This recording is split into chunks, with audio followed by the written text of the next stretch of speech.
Welcome to sports तक। IPL 2025 जारी है और फैफ डू प्लेसी जो इस बार दिल्ली कैपिटल्स का हिस्सा हैं, उन्होंने थोड़ी सी एक इमोशनल स्टेटमेंट दी है। एक्चुअली वो आरसीबी को लेके अभी भी इमोशनल है, जहां पे 3 साल उन्होंने कैप्टनसी की। रॉयल चैलेंजर्स बैंगलोर, काफी साल तक विराट कोहली उसके कैप्टन थे और उसके बाद फैफ डू प्लेसी को वहां का कैप्टन अपॉइंट किया गया। 3 साल वो कैप्टन थे, उनके अंडर टीम ने अच्छा परफॉर्म किया, 2 बार प्लेऑफ्स भी खेले, लेकिन टाइटल नहीं जीत पाए। उसके बाद फैफ डू प्लेसी की एज हो गई लगभग 40 की और फिर आरसीबी ने उनको रिटेन नहीं किया। तो इस साल दिल्ली कैपिटल्स की तरफ से वो खेल रहे हैं और दिल्ली कैपिटल्स ने उनको आईपीएल के ऑक्शन में उनको खरीदा था। अब फैफ डू प्लेसी पहला match Delhi Capitals versus Lucknow super giants और पोस्ट मैच कॉन्फ्रेंस में फैफ आते हैं और उनसे जब पूछा जाता है कि अभी उनकी एज के बारे में और परफॉर्मेंस के बारे में, तो वो क्या बोलते हैं, एक बार वो भी हम आपको आपकी स्क्रीन पर दिखाते हैं कि एग्जैक्टली उन्होंने क्या बोला है। एक तो सबसे पहले वो कहते हैं कि अभी भी बहुत सी जान उनमें बाकी है, लॉट्स ऑफ लाइफ लेफ्ट। उन्होंने ये भी कहा कि लेकिन आईपीएल का नेचर कुछ इस तरीके का है कि वक्त बदलता रहता है, एक फ्रेंचाइजी से दूसरी फ्रेंचाइजी में इंसान को जाना पड़ता है।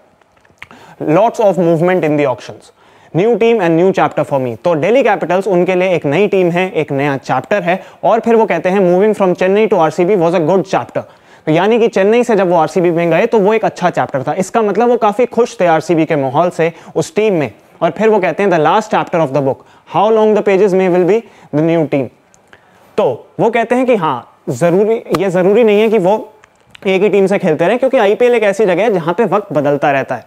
लेकिन वो एक अच्छा चैप्टर था आरसीबी में और उनको ऐसा लगा था कि शायद वो आरसीबी से, उनको एक प्लेयर को ऐसा लगता है कि शायद मैं एक ही टीम से ज्यादा खेलूंगा। ये फैफ डू प्लेसी के वर्ड्स हैं, लेकिन ऐसा हो नहीं पाता। ऐसा नेचर है आईपीएल का, आपको दूसरी टीम में जाना पड़ता है। इसका मतलब कहीं ना कहीं इमोशनली वो कनेक्टेड हैं आरसीबी से, लेकिन आरसीबी ने उनको छोड़ दिया। पर इसमें भी वो एक पूरी तरीके से सेटिस्फाइड तो शायद नहीं है, लेकिन दिल्ली कैपिटल्स में आके वो खुश है और उन्होंने कहा कि ये एक और नया चैप्टर है और 40 साल की उम्र में भी उनमें काफी जान बाकी है।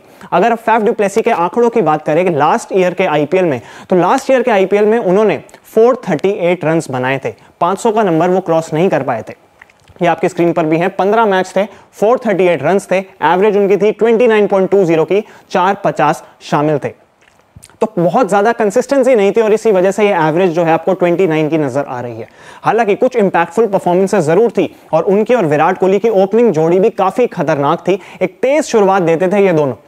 जब विराट कोहली थोड़ा आराम से खेलते थे तब भी फैफ डू प्लेसी तेज शुरुआत देते थे, पर बहुत ज्यादा कंसिस्टेंसी इस बार नजर नहीं आई थी आईपीएल 2024 में। लेकिन विराट कोहली के साथ जो उनका बॉन्ड था वो भी आप देख सकते हैं आपकी स्क्रीन पे कि काफी ज्यादा वो खुश थे। उनकी बॉन्डिंग विराट कोहली से काफी ज्यादा अच्छी थी और विराट कोहली भी उनको काफी पसंद करते थे। उनके फेवरेट करंट जनरेशन बैट्समैन में से फैफ डू प्लेसी थे, ऐसा विराट कोहली भी कई बार कह चुके हैं। तो इनकी बॉन्डिंग जरूर काफी अच्छी थी, लेकिन फैफ थोड़े से इमोशनल थे क्योंकि आरसीबी को शायद छोड़ना उनको काफी ज्यादा अच्छा नहीं लगा होगा। लेकिन क्योंकि आईपीएल का नेचर ही ऐसा है कि एक खिलाड़ी को दूसरी टीम में जाना पड़ता है और उनका एज भी एक बहुत बड़ा फैक्टर है। लेकिन आप देखिए फैफ डू प्लेसी की फिटनेस देखिए, किस तरीके से वो फील्ड पे होते हैं वो आप देखिए, किस तरीके से उनकी फील्डिंग होती है वो भी आप देखिए।